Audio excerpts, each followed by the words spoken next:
no início da década de 90, uma garota foi sequestrada, mantida em cativeiro, abusada e torturada por 4 membros de uma gangue no Japão. Hoje eu vim falar pra vocês o caso de Junko Furuta. Olá pessoas, sejam muito mais bem-vindos a esse canal. Esse canal fala sobre casos criminais, então se você não é inscrito nesse canal e caiu nesse canal aqui de paraquedas, se inscreva no canal, deixe seu like. E se você já é inscrito nesse canal, seja muito mais bem-vindo a mais um vídeo. Deixe seu like, comenta para caso você queira que eu traga algum caso criminal que eu vou anotar e tentar trazer o mais rápido possível. Mas hoje eu vim falar pra vocês um dos casos, assim, talvez mais chocantes e brutais que eu trouxe aqui no meu canal. Tipo assim, o que mais se assemelha talvez seja o de Sylvia Links, que eu também já trouxe aqui no canal, que é um caso em que uma garota foi torturada até a morte. Só que foi, tipo assim, num tempo muito maior de espaços de dia. Nesse daqui aconteceu durante 44 dias de sofrimento. Outra coisa que eu tenho que falar pra vocês é que esse é um caso japonês. Então, provavelmente, eu vou falar esses nomes errado, com pronúncias erradas. Então, eu já peço perdão por esse erro aqui meu. Mas, enfim, é um caso bem revoltante e traz, assim, alguns conteúdos que pode ser sensível para algumas pessoas. Então, quando eu for falar sobre esses casos, sobre essa parte da tortura, eu vou falar pra vocês e, olha, é bem pesado mesmo, então já deixo o aviso aqui de antemão. Mas chega de enrolação, chega de blá blá blá, sem mais delongas, simbora pro vídeo de hoje. Antes de falar sobre o caso em si, eu vou falar sobre um breve contexto do Japão naquela época, porque, assim, ele estava saindo da Segunda Guerra Mundial completamente derrotado, e depois ele saiu da Guerra Fria mais derrotado ainda, ou seja, nos anos que antecederam a esse crime, o Japão ele estava se reerguendo financeiramente e ele teria o seu ápice, vamos dizer assim, com uma explosão mobiliária, justamente no período em que esse crime aconteceu, que foi por volta de 1989, o Japão começou a crescer muito rápido. Fora também que o mercado de ações, que a gente sabe que praticamente comanda todo um país, ele estava no seu auge, estava atingindo números recordes, ou seja, o Japão estava crescendo muito rápido. E foi nessa mesma época em que Junko Furuta foi sequestrada e assassinada, e todo o seu caso se tornou conhecido como a garota que foi enterrada em concreto, que foi concretada, exatamente. Esse caso tornou parte da mídia, tipo assim, ganhou a mídia local, tanto a mídia local quanto também a mídia mundial, ou seja, é um caso que se tornou famoso rapidamente, principalmente por causa da sua brutalidade. O crime ele foi cometido por 4 adolescentes que fazia parte da Yakuza, que pra quem não conhece eu acho meio difícil,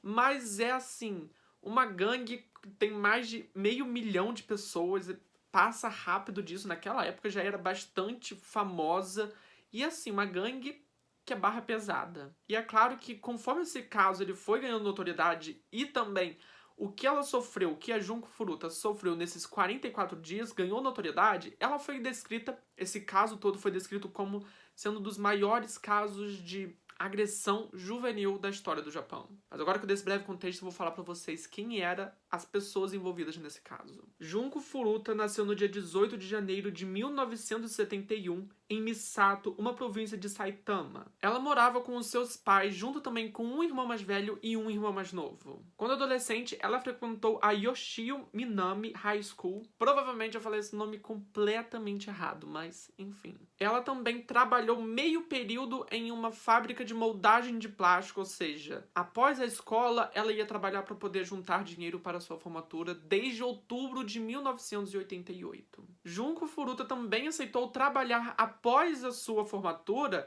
em uma varejista de produtos eletrônicos. No ensino médio, tipo assim, todo mundo era amigo dela, todo mundo queria ser amigo dela, já que ela era bem popular, muito amigável, tipo assim, tinha ótimas notas com faltas raríssimas, ou seja, é uma garota assim que todo mundo gostava. Além também dela ser considerada bonita, todo garoto, toda garota queria se aproximar dela. Ela também tinha um sonho de se tornar cantora após a sua formatura. Já os autores do crime foram 4 adolescentes chamados Hiroshi Mihano, que tinha 18 anos, Jo Ogura, de apenas 17, Nabuharu Minato, de 16 e, por fim, Yasushi Watanabe, de 17 anos. Apesar dos 4 adolescentes participar ativamente na tortura, quem mais participou, quem mais é ativo nessa parte, quem mais é falado nos artigos, é o Hiroshi e também o Nabuharu Minato. Apesar desse crime ser o mais notório dos 4, eles já haviam sequestrado e torturado outras garotas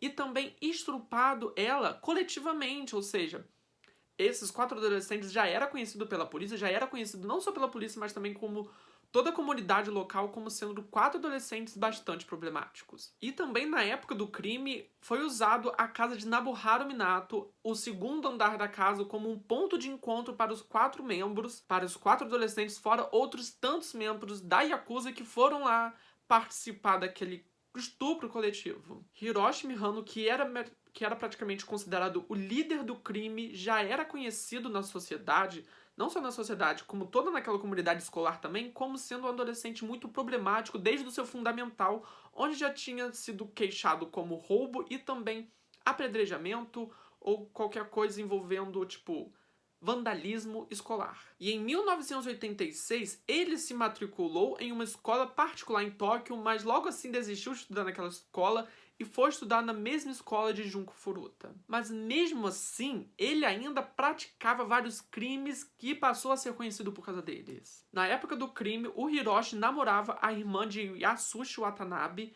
e, tipo assim, morava ali junto, ou seja, era comum ver o Hiroshi na casa de Watanabe. Apesar disso, ele também trabalhava como instalador de telhas de cerâmica para poder economizar dinheiro e se casar com a irmã dele. Porém, ele estava muito insatisfeito com o salário obtido a partir dessas instalações, então ele decidiu se envolver com um gangster e aí ele passou a não só cometer furtos, mas também a cometer algumas agressões sexuais. Esse comportamento terrível foi descoberto por sua namorada, que consecutivamente e obviamente decidiu terminar com ele. E aos 18 anos, Hiroshi se gabava com a sua conexão com Yakuza, já que ele falava para todo mundo que fazia parte daquela gangue.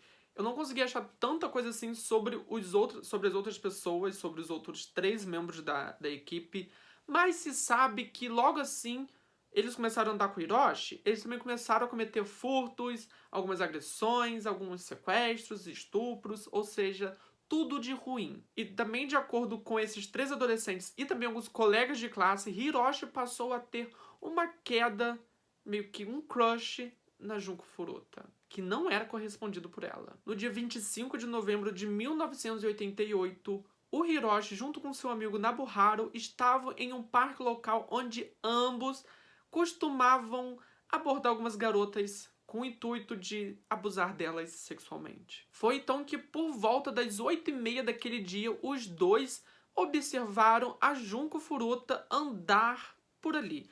Vale dizer que alguns dias antes desse sequestro, alguns dias antes do dia 25, o Hiroshi se declarou para Junko Furuta, que desprezou ele e falou que não estava querendo se envolver com uma pessoa daquele tipo. Ele não aceitou muito bem isso daí, embora ele tenha dado as costas e virado tipo assim, então tá, se dane. Mas ele não levou aquele não muito bem, já que naquele dia eles estavam no parque, eles viram a Junko Furuta voltando do trabalho de bicicleta e decidiu abordar ela, mas tipo assim, como sendo um salvador, já que Nobuharu meio que interviu naquilo tudo, derrubando ela da bicicleta, e o Hiroshi veio atrás falando, ei, não faz isso, socorreu ela e decidiu levar Junko Furuta até a sua casa. Ela decidiu ir com ele, já que ela praticamente não sabia de tanta coisa ruim, sabia que ele era uma pessoa ruim. Mas já ela deve ter pensado assim, pô, já que ele tem alguma coisa, um crush em mim, talvez ele seja um pouco educado dessa vez. Infelizmente, no meio do caminho, Hiroshi abordou ela falando, fica quieta que eu vou te levar para um armazém e se você gritar, eu te mato. Foi então que ele foi até o armazém, junto com Junko Furuta, e depois Nobuharu apareceu lá. Aqui nessa parte tem meio que uma discordância, já que fala que o Hiroshi convidou os outros 2 amigos, o Joogura e o Yasushi, para irem até o armazém junto com esses 2, para poder estrupar a Junko Furuta coletivamente todos os 4. Nisso, o Joogura pediu para que o Yasushi levasse ela até a sua casa para que permanecesse em cativeiro. Outros dizem que ela foi levada do armazém diretamente para a casa de Shinji Minato e lá eles chamaram os dois outros restantes, que eram o Yasushi e o Joogura. Com o Joogura pedindo para que o Shinji Minato mantivesse a Junko Furuta em cativeiro para que eles pudessem visitar ela quantas vezes pudessem para poder cometer atos bem assim torturantes. E agora eu vou falar pra vocês a parte mais chocante do caso. Então, se você tem alguma coisa envolvendo, algum gatilho envolvendo abuso sexual, tortura física e psicológica, eu recomendo que você não assista essa parte porque é bem pesada. Os pais de Junko Furuta ligaram para a polícia para relatar o desaparecimento dela no dia 27 de novembro de 1988. Os meninos sabiam que isso poderia acontecer, então eles forçaram a Junko Furuta a ligar para os seus pais para garantir que ela estava bem. Ela foi forçada a dizer que estava na casa de uma amiga, que na verdade ela tinha fugido e que estava bem. Ou seja, todo esse desaparecimento era premeditado por ela. Mas aí tem outros 500, porque você pode estar se perguntando, tá, mas o Shinji Minato, ele não era menor de idade? Ele não estava vendo com seus pais? Tava. E sim, os seus pais sabiam que ela estava ali e possivelmente, gente, eu acho isso muito improvável, os pais não saberem que aquilo tudo estava rolando. Segundo eles não sabiam que aquilo tudo estava rolando, mas sabiam que Junko Furuta estava na casa, já que ela aparecia de vez em quando ali para eles. E toda vez que ela aparecia, ela era forçada a dizer que era namorada de Shinji Minato. Mais tarde, os pais de Shinji Minato alegaram acreditar no seu filho, já que ele estava se tornando uma pessoa muito violenta e eles próprios estavam com medo do seu filho e com o envolvimento do Yakuza, tipo assim, o seu filho estava envolvido com o Yakuza, ou seja, qualquer coisa poderia acontecer com eles e eles estavam, tipo, tremendo de medo. Foi então que na noite do dia 28 de novembro, o Hiroshi Mihano convidou outros 2 amigos para irem até a casa de Shinji Minato, que era um Tetsuo Nakamura e o Koichi Ihara. Foi então que eles subiram até o segundo andar, onde encontraram o Junko Furuta vestindo apenas uma camisa de manga comprida e também uma mini saia que o Hiroshi Mihano tinha roubado alguns dias antes. Lá, eles começaram a beber um remédio para tosse no intuito de se drogar. Eles estavam fazendo isso tudo perto de Junko Furuta e ela tentou fugir, mas o Hiroshi acertou ela, pegou ela e na hora que ela estava gritando, o Koichi pegou um travesseiro e sufocou ela para que ela parasse de gritar. É claro que com toda aquela algazarra acontecendo no andar de cima, os pais de Shinji Minato acordaram com aquela toda gritaiada, foram até o quarto e perguntaram o que estava acontecendo. O Hiroshi alegou que nada estava acontecendo, que era para eles voltarem a dormir. Depois disso, o grupo passou então a abusar sexualmente de Junko Furuta e já naquele estado ali, segundo o grupo, ela estava sem reação nenhuma. Ela estava apenas parada, olhando para o teto. E foi então que durante esses 44 dias se seguiu com toda essa tortura, tanto sexual quanto também física, já que há alguns relatos de que ela foi pendurada no teto, nua pelos pulsos, e servia como saco de pancada para todos esses 4 garotos e também outros garotos que visitavam a casa. Ela também foi abusada sexualmente diversas vezes até que ela sangrasse. Exatamente, eles não paravam por nada. Ela foi mantida amordaçada e também foi agredida com halteres, foi queimada com cigarro e vela, cera de vela. Fora também que muitas vezes era introduzido no ânus e também na vagina dela barras de ferro, lâmpada ligada, tesoura. E teve uma vez que foi introduzido um fogo de artifício lá dentro e, tipo assim, deixaram estourar. Isso ocasionou em vários ferimentos graves, tipo queimadura interior na parte interna do corpo dela. E vários dos seus órgãos começaram a falhar e é claro que explodiram com aquilo. Fora também que esses 4 adolescentes convidaram outros membros da Yakuza para irem até a casa de Shinji Minato para que pudessem tanto abusar dela sexualmente, como também bater nela. Exatamente, qualquer coisa que acontecia, tipo, vai lá em casa, aconteceu de você perder alguma coisa, pô, vai lá em casa descontar a raiva em Junko Furuta. Fora também que eles deixavam Junko Furuta sem comer por vários dias, e quando ela recebia qualquer porção mínima de comida, era de barata, e também ela era obrigada a beber a sua própria urina. Eles também passaram a derramar cera quente de vela em seus olhos, causando queimaduras severas. Fora também que começaram a espetar os seios dela com agulhas finas. Depois de um tempo, eles arrancaram o mamilo dela com um alicate. Foi nesse momento que seus raptores começaram a jogar barras de ferro. Tipo, sabe aqueles halteres de ferro? Não é nem halter, é aquelas barronas de ferro que a gente vê em academia. Eles começaram a jogar isso no peito dela e isso ocasionou onde ela perdesse qualquer controle da sua urina e também do seu intestino, ou seja, não tinha o que fazer. Ela estava em um estado já de decadência. Ela ia muitas vezes, antes disso acontecer, ela ia no banheiro da casa, só que ela demorava muito ali porque ela não tinha controle e doía muito fazer qualquer necessidade física, fisiológica. E foi então que eles decidiram cortar isso e deixaram ela num canto onde ela era obrigada a fazer suas necessidades básicas ali e dormir ali também. Ou seja, vocês imaginam a cena que era ver aquilo ali. E esses garotos não paravam. Em 15 dias, o seu rosto já estava completamente desfigurado e inchado, com praticamente ela sendo, assim, impedida de respirar pelo nariz. Fora também que estima-se que ela foi estrupada 400 vezes dentro desses dias. Fora também que era levada por dia 20 homens que o Hiroshi convidava para ir lá bater nela ou abusar dela sexualmente. 20 homens por dia. Ela também era muito agredida na sua cabeça e isso ocasionou no encolhimento do seu cérebro. Isso fez com que ela sofresse cada vez mais convulsões. E cada vez que essa convulsão era pior ainda do que a anterior. E ainda de acordo com os relatos do grupo, eles rasparam os pelos pubianos dela e também ela era obrigada a dançar na frente deles, seguindo uma música que eles escolhiam, era obrigada a dançar nua enquanto eles masturbavam-se vendo ela fazer aquilo. O quão doentio isso é. Fora também que ela era deixada na varanda de casa naquele inverno frio, sem qualquer roupa.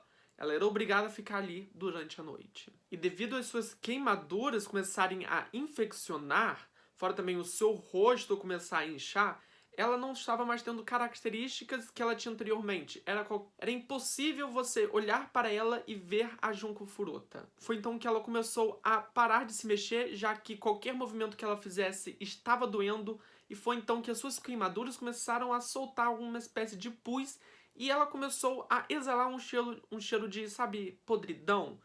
Isso fez com que os outros garotos começassem a não gostar mais dela, não no sentido do tipo gostar de crush, mas no sentido de não querer mais abusar dela porque estavam com nojo dela. Foi então que eles decidiram sequestrar uma outra garota de 19 anos que também estava voltando do seu trabalho.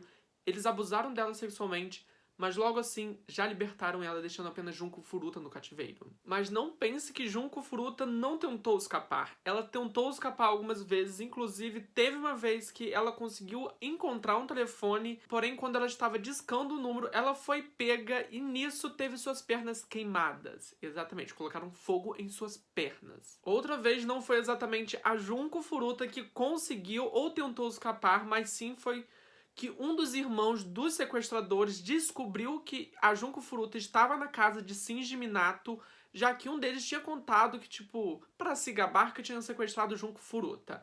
Ele contou para seus pais, que ligou para a polícia imediatamente. A polícia chegou a ir na casa de Shinji Minato, porém tocou o interfone e perguntou: Junko Furuta está aí? Obviamente o Shinji Minato falou que não, a polícia foi embora e deu um caso, tipo assim, perdido. Tipo, isso foi uma informação falsa. Mais tarde, esses policiais foram identificados e foram demitidos da polícia. Porém, o ápice da violência aconteceu no dia 4 de janeiro de 1989, quando Hiroshi Mihano perdeu um jogo de Mahjong, acho que é assim que se fala, na noite anterior, e decidiu descontar toda sua raiva em Junko Furuta. Nisso, ele levou um fluido de tinta até a casa de Shinji Minato, derramou esse fluido de tinta no corpo de Junko Furuta e ateou o fogo, exatamente. Obviamente, Junko Furuta tentou apagar o seu corpo, mas os outros meninos não deixaram, começaram a bater ainda mais nela. Nisso, um dos rapazes conseguiu derrubar ela, com ela batendo a cabeça na quina de algum móvel que estava por ali,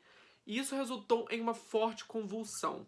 Mesmo assim, os garotos começaram a bater nela, chutar nela enquanto ela estava no chão convulsionando. Fora também que eles pegaram uma bola de ferro de exercício e tacaram no seu estômago diversas vezes.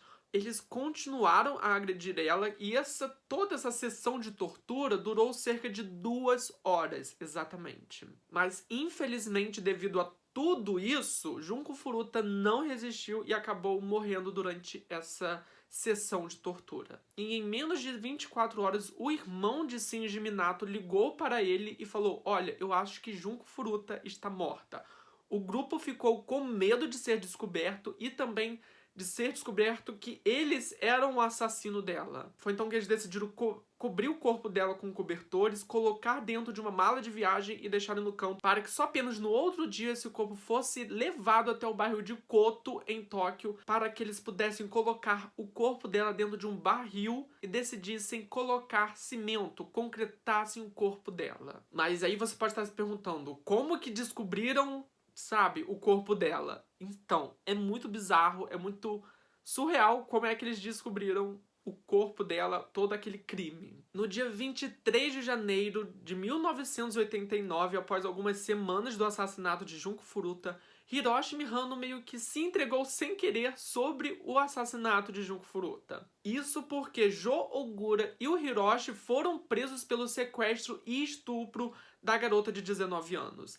Nesse interrogatório, para saber o que estava acontecendo, os policiais começaram a interrogar e o Hiroshi pensou que um desses dois policiais que estavam interrogando sabia sobre o envolvimento dele com o assassinato de Junko Furuta, já que ele próprio pensou que Jo Ogura tinha confessado aquilo tudo, e foi então que, numa tentativa de se livrar de uma pena maior, Hiroshi confessou que havia assassinado o Junko Furuta. Os dois policiais, ficaram sem entender nada, já que eles estavam investigando o sequestro e estupro de uma outra garota. Foi então que eles decidiram seguir em frente, dando corda ainda mais para Hiroshi Mihano. Foi então que no dia seguinte, Hiroshi Mihano levou os policiais até onde estava o tambor contendo o corpo de Junko Furuta concretado. E óbvio que com essa descoberta, todo o caso ganhou notoriedade em Tóquio, não só em Tóquio, mas em todo o Japão, e logo isso começou a vazar pelo mundo afora, muita gente estava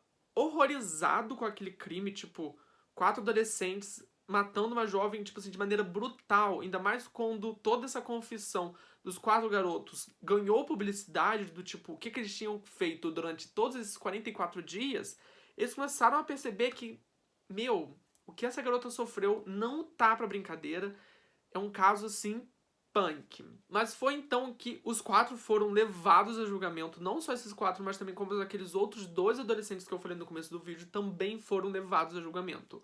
Há uma teoria de que a Yakuza meio que manipulou o julgamento, já que eles receberam sentenças baixíssimas para aquele tipo de crime. Provavelmente, se a Yakuza não tivesse meio que infligido, meio que alterado o julgamento, eles teriam recebido a pena de morte. Exatamente. Eles receberam a seguinte pena. Hiroshi Mihano foi condenado a apenas 20 anos de encarceramento em um centro de reabilitação juvenil, enquanto Shinji Minato cumpria 5 a 9 anos e Jo Ogura foi sentenciado a apenas 8 anos. De qualquer forma, o impacto que esse caso teve no Japão foi tão grande que eles tiveram que reorganizar suas leis, fazendo com que jovens que tivessem cometido um crime tão hediondo fossem julgados como adultos. Exatamente, como é assim em vários outros países mundo afora. Mas então, esse foi o vídeo de hoje. Espero que vocês tenham gostado. E novamente, cara, que caso, assim, aterrorizante. É um caso que eu já falei um caso anterior a esse, bem antigo, mas que é o caso de Sylvia Likens, que a gente vê um caso quase que semelhante, já que ela também foi torturada por um grupo de pessoas. Nesse caso, foi uma família inteira torturou ela. E, cara, esses dois casos em comum é isso, a brutalidade desses casos, é muito bizarro isso tudo, mas, assim, não tem nem o que falar, é bem, sabe, eu não sei o que o que passa na cabeça de uma pessoa pra cometer esse tipo de crime, esse tipo de tortura sexual, física e psicológica. É muito bizarro. Mas assim, esse foi o vídeo e até semana que vem pra mais um caso criminal. Tchau, tchau.